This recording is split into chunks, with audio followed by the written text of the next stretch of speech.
আমি কিন্তু সাথে সাথে আদিবকে ফোন দিয়েছি, আজকে সকালে ফোন দিয়েছি 11টার সময়। ফোন দিয়ে আমি জিজ্ঞাসা করেছি যে আদিব কি হয়েছে ভাইয়া। গতকালকে আমাকে আমাদের যে এনসিপি যে প্রার্থী আদিব আমাকে ফোন দিয়েছে যে ভাইয়া এখানে যে চেয়ারম্যান সাহেব আসতেছেন, এখানে আপনাদের প্রোগ্রাম। তা আমি তো বাদ আসর পাশের মসজিদে নামাজ পড়া প্রচারণা শুরু করব, তা আপনারা তো সেখানে থাকবেন, আপনারা নাকি একটা প্রস্তুতি সভা দিয়েছেন। আমি হ্যাঁ, আমি প্রস্তুতি সভা দিয়েছি এবং প্রস্তুতি সভা এখানে তো আমাদের শুধু নেতারা আসবে, কোনো কর্মী আসবে, কোনো সমস্যা নাই, তুমি সেখানে থাকো, আমি কথা বলেছি। তো এখন আমি দেখলাম আদিব একটা সংবাদ সম্মেলন করেছে যে ও নাকি 2 ঘন্টা আগে এখানে প্রোগ্রাম দিয়েছে, আমি 2 ঘন্টা পরে। এখন অ্যাকচুয়ালি আমাদের যে চেয়ারম্যান সাহেবের যে প্রোগ্রামটা, এটা তো আমার জানা ছিল না। যখনই এটা জেনেছি তখন আমি সাথে সাথে আমরা এখানে এসেছি এবং এখানে বসে কিন্তু আমরা প্রস্তুতি সভাটা দিয়েছি।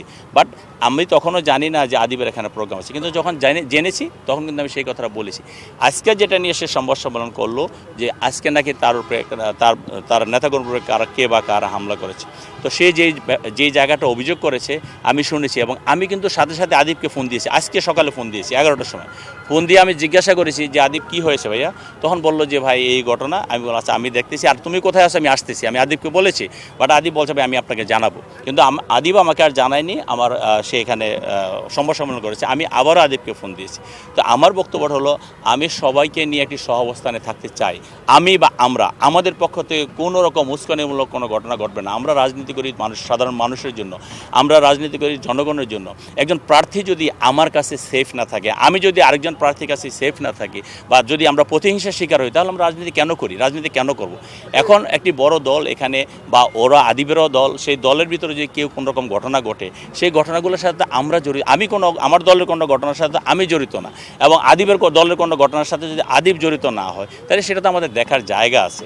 আমরা ইতিমধ্যে আপনারা দেখবেন, আমরা ইতিমধ্যে যার বিরুদ্ধে কমপ্লেন করেছে, আমরা কিন্তু এখনও জানি না যে ঘটনাটা কতটুকু সত্যি কতটুকু মিথ্যা, কিন্তু আমরা কিন্তু তার বিরুদ্ধে অলরেডি ব্যবস্থা নিয়েছি। এই দেখেন, আমরা তাকে শোকজ করেছি। আমাদের 43 নম্বর ওয়ার্ডের যে প্রেসিডেন্ট দিদার মোল্লার নামে যে কমপ্লেনটা করেছে, আমাকে সে ফোনে যখন বলেছে, আমি সাথে সাথে তার বিরুদ্ধে শাস্তিমূলক ব্যবস্থা নেওয়ার জন্য আমাদের মহানগরীর যে সভাপতি জনাব আমিনুল হক সাহেবকে বলেছি।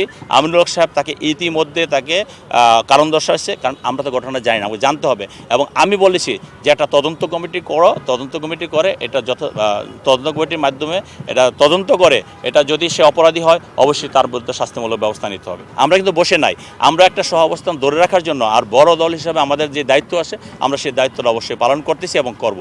যতদিন আমি সেদিনও আতিবের সাথে আমার দেখা হয়েছে, যখন আপনার 11 নম্বর সেক্টরে আপনারা দেখেছেন যখন আগুন লেগেছে, সেখানে আমরা একসঙ্গে গিয়েছিলাম।